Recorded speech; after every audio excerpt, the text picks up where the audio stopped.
अगर आपका खर्चा सिर्फ इस बात पर डिपेंड करता है कि आपकी जॉब अच्छी चल रही है तो यकीन मानिए आप एक बड़ी मुसीबत में पड़ जाएंगे अगर कल आपकी जॉब चली गई तो। फाइनेंशियल फ्रीडम के लिए बहुत जरूरी है आपके पास एक सही पोर्टफोलियो होना जो कि ना सिर्फ आपके पैसे को ग्रो करे बल्कि किसी भी इमरजेंसी में आपकी और आपके परिवार को सपोर्ट भी करे। आज का ये वीडियो आपके लिए एक रोड मैप है आपकी इन्वेस्टमेंट जर्नी में, बिकॉज आपका कल कैसा होगा ये इसी बात पे डिपेंड करता है कि आप आज क्या कर रहे हो। So welcome to 6th episode of retire early series, जिसमें हम स्टेप बाय स्टेप सीख रहे हैं कि कैसे अपने आप को इतना अमीर बनाया जाए कि पैसे के लिए दोबारा काम ना करना पड़े। ये वीडियो आपके लिए एक बुलेट प्रूफ प्लान होगा, बिकॉज इसमें मैं स्टेप बाय स्टेप आपको बताऊंगा कि कैसे आप आज से अपना पोर्टफोलियो बनाना शुरू कर सकते हैं सो दैट आने वाले कल में टेंशन फ्री होकर जिंदगी को जिया जा सके। तो आइए शुरू करते हैं। आप लोगों ने कोई घर या कोई बिल्डिंग तो बनती जरूर देखी होगी। क्या आपने कभी सोचा कि अंदर वाले पोर्शन को बनाना शुरू करने से पहले बाहर बाउंड्री लाइन की कंस्ट्रक्शन क्यों की जाती है? जी हाँ, आप लोग सही सोच रहे हैं। मोटिव होता है अंदर वाले पोर्शन को सिक्योर रखना, यानी कि प्रोटेक्टेड रखना। सेम हमारा फाइनेंशियल फ्यूचर भी है। आपने आज सेविंग शुरू कर दी, लेकिन कल अगर आपको कुछ हो गया या परिवार में कोई हेल्थ इमरजेंसी आ गई तो आपकी वो सेविंग खत्म हो जाएगी।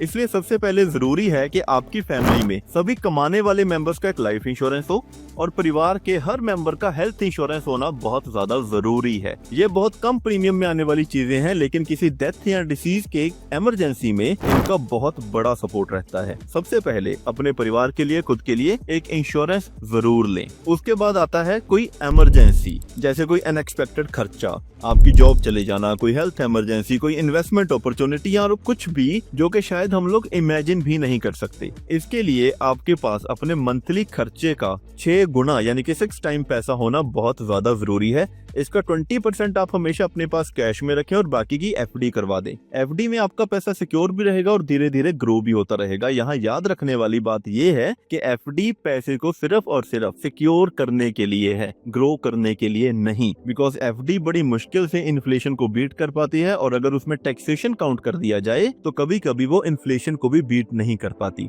आप अगर चाहो तो अपने इन्वेस्टमेंट पोर्टफोलियो के साथ साथ इस इमरजेंसी फंड को धीरे धीरे ऐड कर सकते हो, या अगर आप चाहो पहले इमरजेंसी फंड बना के साइड पर रख दो, उसके बाद अपनी इन्वेस्टमेंट जर्नी को शुरू करो। और जब हम लोगों ने इन्वेस्टमेंट की बात कर ही ली है तो सबसे पहले दिमाग में आता है स्टॉक मार्केट। और इस बात में कोई शक ही नहीं है कि स्टॉक मार्केट ने अदर इंस्ट्रूमेंट्स को जो भी इन्वेस्टमेंट के लिए अवेलेबल हैं हमेशा लॉन्ग रनिंग में बीट किया है। लेकिन फिर भी ऐसा क्यों है कि 90% लोग स्टॉक मार्केट में नुकसान लेते हैं और इसको सट्टा बाजार कह के गाली देते हैं। देखिए, स्टॉक मार्केट में कैसे खुद को लॉस से बचाया जाए और कैसे खुद को प्रॉफिट की तरफ लेके जाया जाए उसके ऊपर बात करेंगे इसी वीडियो में, इसलिए वीडियो में बने रहें। स्टॉक मार्केट में इन्वेस्ट करने के लिए ना मोटे मोटे 3 सिंपल से तरीके होते हैं। सबसे पहले आता है SIP, उसके बाद आता है ETF और उसके बाद आते हैं खुद डायरेक्ट स्टॉक्स। चलिए देखते हैं कि आपको कब किस तरीके से इन्वेस्ट करना चाहिए सो दैट आप स्टॉक मार्केट में best of the best profits अपने लिए ले पाएं। तो स्टॉक मार्केट को शुरू करने के लिए देखिए सबसे पहले आपको एक SIP करनी चाहिए। SIP एक बहुत ही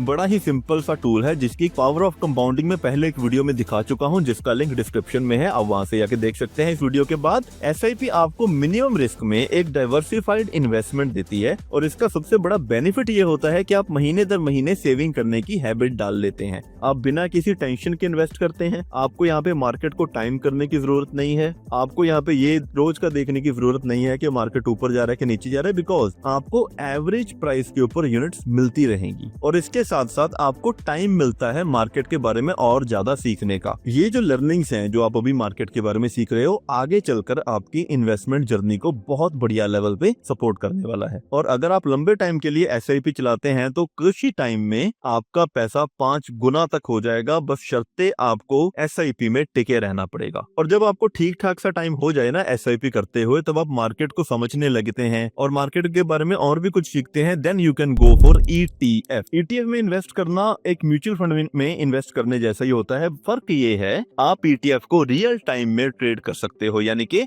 आप मार्केट आवर्स के दौरान इसे खरीद बेच सकते हो। जब आपको समझ आने लगे कि मार्केट कब कैसे अप या डाउन होता है, कितने टाइम के बाद रिकवरी कर सकता है, किस पॉइंट से नीचे गिर सकता है, उस टाइम पे आप इन्वेस्टमेंट करना शुरू करें इन दी फॉर्म ऑफ ETF। इसमें रिस्क बहुत कम होता है बिकॉज आपका जो मनी है वो एक डाइवर्सिफाइड पोर्टफोलियो में लगता है और आपको एक्सपीरियंस आता है रियल टाइम में ट्रेड करने का। एक आपको प्रो टिप यहाँ पे देना चाहूंगा जो कि मैं खुद कई सालों से यूज करता हूँ। मैं जो भी पैसा ETF में इन्वेस्ट करने के लिए रखता हूँ साइड पे, उसे 22 से डिवाइड कर देता हूँ, बिकॉज एक महीने में on an average 22 market days होते हैं। जिस दिन मेरा ETF नेगेटिव में होगा मैं सिर्फ उसी दिन इन्वेस्ट करूंगा। जिस दिन या जितने दिन वो पॉजिटिव में रहेगा उतने दिन में इन्वेस्ट नहीं करूंगा। अगर 4 दिन पॉजिटिव में रह के 5वें दिन वो नेगेटिव गया तो मैं पिछले 4 दिन का पैसा इकट्ठा उस 5वें दिन पे इन्वेस्ट कर दूंगा। इसकी वजह से मेरा जो रिटर्न है वो उस ETF को भी बीट कर देता है, बिकॉज मैंने हमेशा लोअर पॉइंट पे ही परचेज किया। और अगर आप चाहते हैं कि मैं आपको ये सजेस्ट करूं कि बेस्ट ETF कौन से हैं 2025 के लिए, तो कमेंट कर दीजिएगा, आई विल रिप्लाई देयर। तो अगर SIP और ETF करते करते आपको 1-2 साल हो गए हो, अब तक आपका कुछ पैसा भी इकट्ठा हो गया होगा, आपने मार्केट के बारे में काफी कुछ सीख लिया होगा। सबसे पहले आपने ये देखा कि कैसे मार्केट लॉन्ग रनिंग में काम करती है, या आपकी हैबिट बनी with the help of SIP। उसके बाद आपने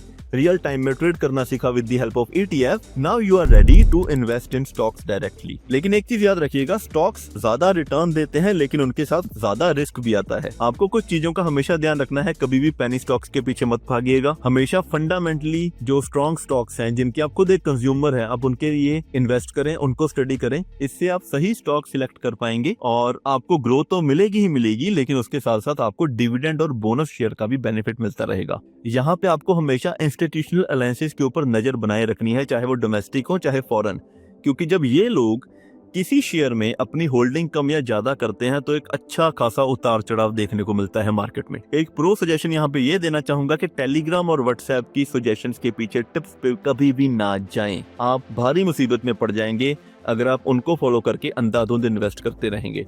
इसकी बजाय आप बुक्स पढ़ो।